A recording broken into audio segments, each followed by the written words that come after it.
So in this video we are going to be doing a road trip up and over this road which is called the Tindevegen.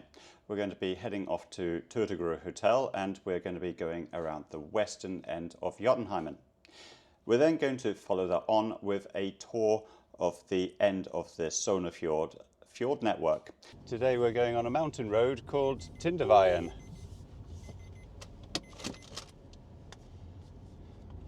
And this is a tourist road. It is windy and very narrow and steep with quite tight hairpin bends. So we're going back to Årdal to do that. And then we're going for a little walk.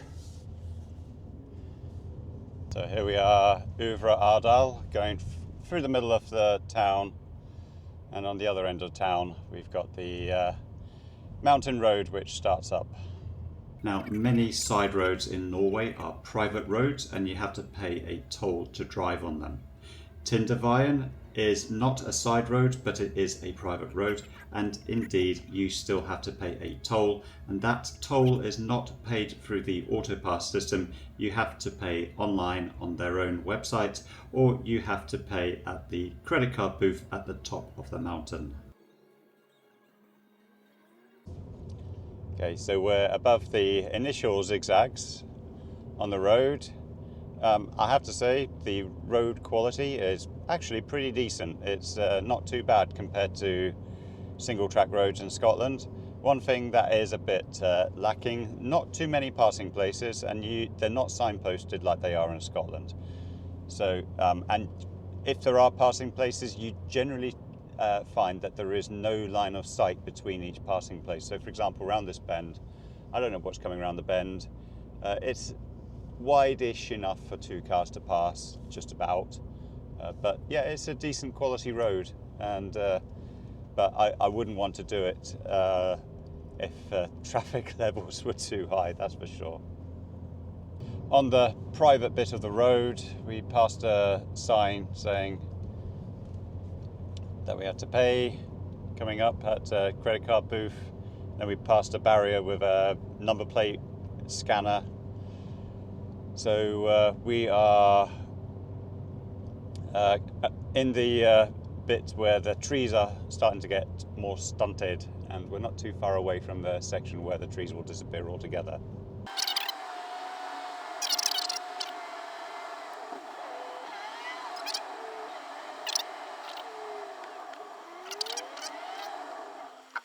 I can smell the clutch here. A burnt out clutch. Is that worrying? No, it's quite common at this. It's quite common with these kind of cars. Okay, let's carry on. Yeah, you can definitely smell it, can't you? You don't get these issues with electric cars, do you? No. Tobias would be handling this much better. I think so. I think Tesla's electric cars in general. I think this is a bit of a bucket, this car. I don't like it. It's a bucket car. But you know, we got what we paid for. Well, we got more than what we paid for. We wanted a Volkswagen Polo, but yeah, that would have been a better drive.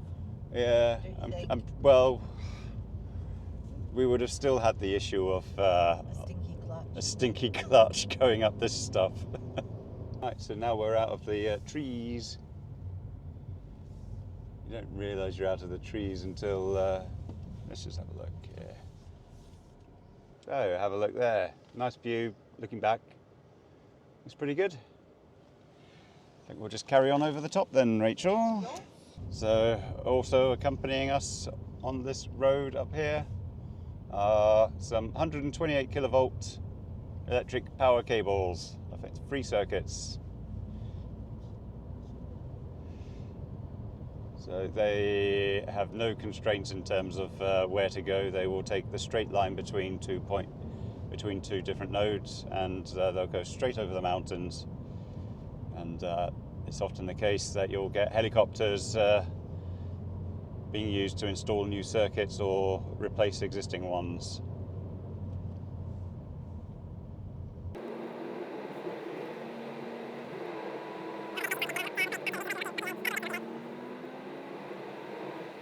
So all of a sudden the tarmac road that was lovely to drive on is now a gravel road, which is got... It's a bit of a bone shaker, to be honest.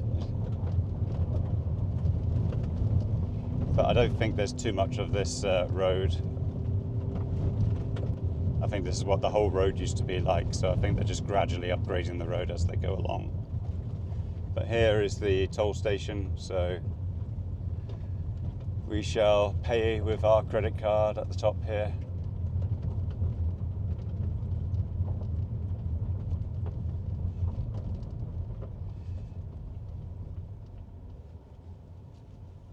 Okie dokie, so let's just do that.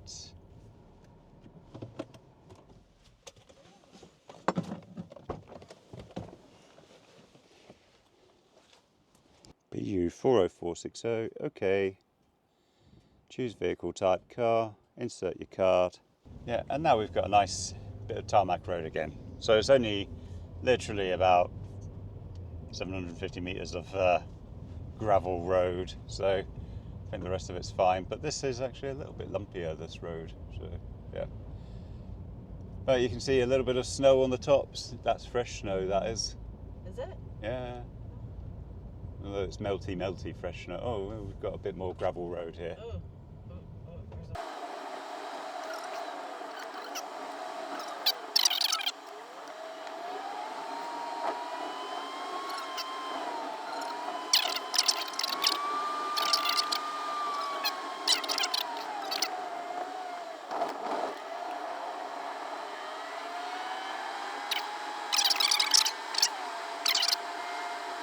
So we're going for a short diversionary walk, Colnossie. We're just going up to the top of this bump here. Rachel liked the look of it, so where is it? Yes, there it is.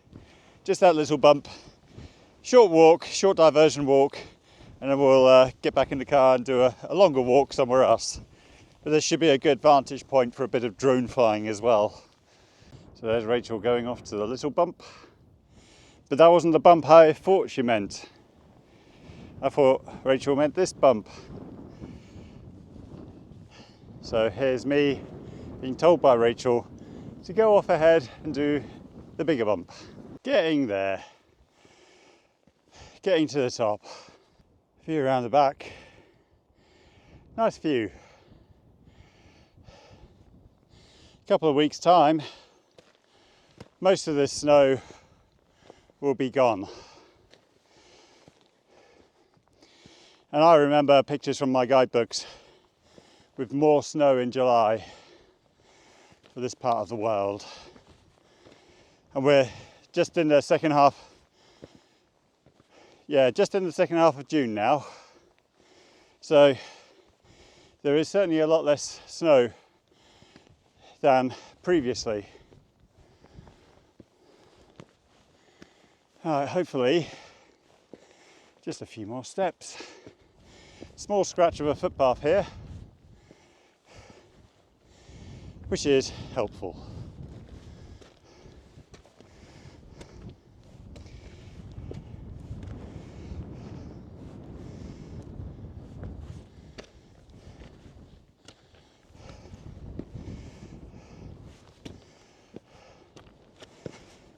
And here we are. So, I'd say this lump of rocks over here, that's the summit. And what do we do once we get here? Well, I think we need to get Dizzy out for a little bit of a spin. Here we are, loosely assembled pile of stones. So, heading up to the next little bump, which Rachel says we shall go up, and we've got this view out to the east of Fenarken. I think there's a mountain hut on the top of that one. Not too sure. It's been some years since I've checked my facts on Jotunheimen. Okay, so we are continuing down, driving on to Turtagrø Hotel, I think. It is lovely scenery, but it's awful shame they've got no animals there. What do you say? the scenery. I'll tell you something.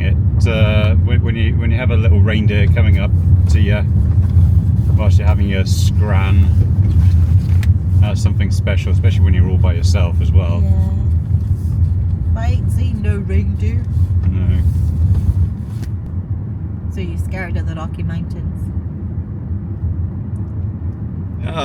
Put it like this: a lot of the mountains are scrambles. They're mountaineering adventures. Yeah, Rocky Mountains. And that's true for a lot of mountains in Jotunheimen, especially in Horengani. But the mountains in front of us, Fanarken, those are walkable. So here we are at Turtagrø Hotel. It's a famous hotel. It's about 900 meters above sea level, and no doubt it's been upgraded through the years. What we're going to be doing is walk up this valley here and see how far we get. I can't find my phone.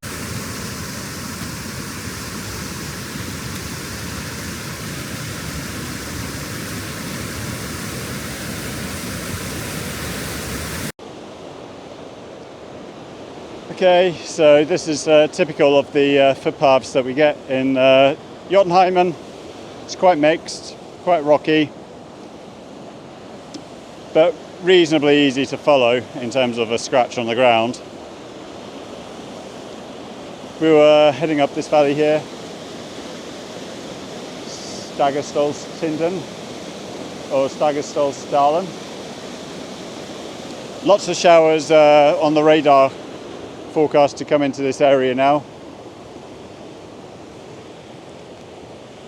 So we're heading back to the car. We're going to, there's discussion about having coffee and cake at the moment, and then we will probably do a different route back. We're not going to take the Tindevegen, we're going to take a different route using a ferry, because I like ferries.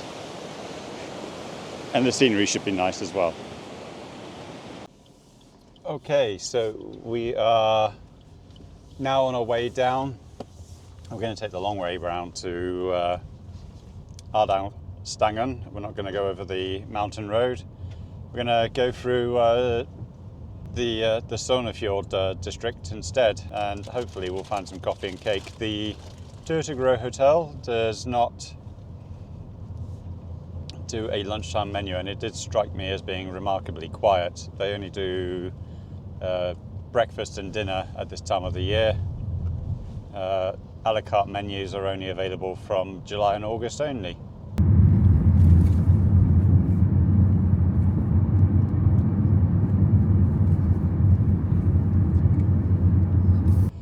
Okay, so we've now got some switchbacks coming up on this road. It's a numbered highway, but there are times when the width of the road isn't all that wide compared to the Tindevegen that we drove on earlier on today. But still, it is generally a better road. Nice tight switchbacks here. Now, Highway 55 is certainly wider than the Tindevegen, but it's still a narrow, twisty road up until Gaupne. Beyond Gaupne up to Sondal, it is a wider and more modern road, but it's still quite twisty. The approach to the ferry port along Highway 5, which crosses Sognefjord, is quite unique. It's a tunnel, and it is a tunnel right up to and including the queuing lanes for the ferry port. I've never seen anything quite like this before. Okay, so we're getting on board the ferry, going to Sognefjord. Took 2 minutes to disembark this ferry. This is an electric ferry as well. I've got this charging station you can see just on the right hand side of the barrier. I've got 2 ferries on this route. It's a very short route. It probably takes about 5-10 minutes to cross. And as usual, they charge they charge using the auto pass system, so they don't come along and get your and charge you for this with a credit card. It's all automatic.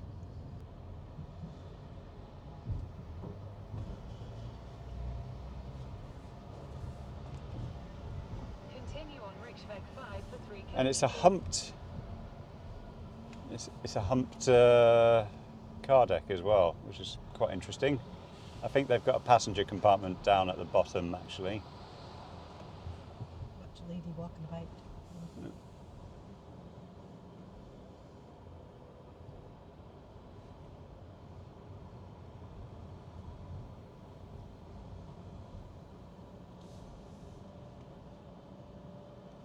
So, nice and easy. People in front of us are British. We've got the passenger ferry, which is on the other side. Should take a look at the facilities. So we've got the humped car deck here. And then I think in here you can go to the passenger compartment.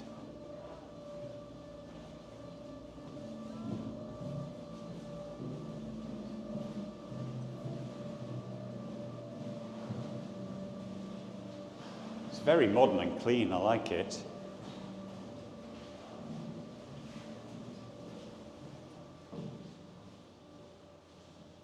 Small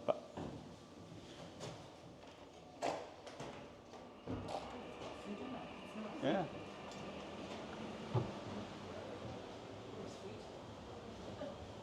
There's life jackets.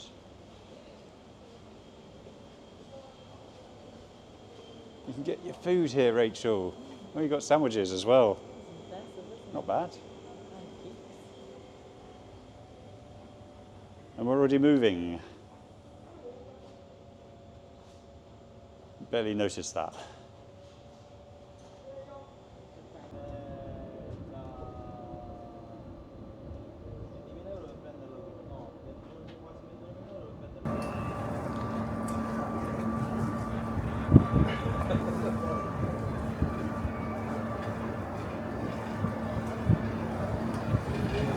And looks like we're going to be off. Oh God, that guy nearly did a wheelie. No, he's just kicking his stand. God, some of these people are really driving a bit too close for my liking.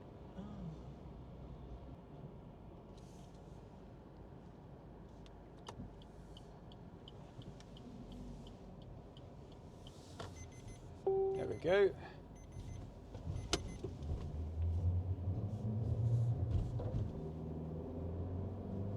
Continue on Riksväg 5 for 1.5 kilometers. Wacky races here. Oh, no. Everyone wants to overtake me. I was really a bit nervous about people bashing my wing mirror there, I have to say. One person was really very close. Did you think somebody was going to hit you? Yeah.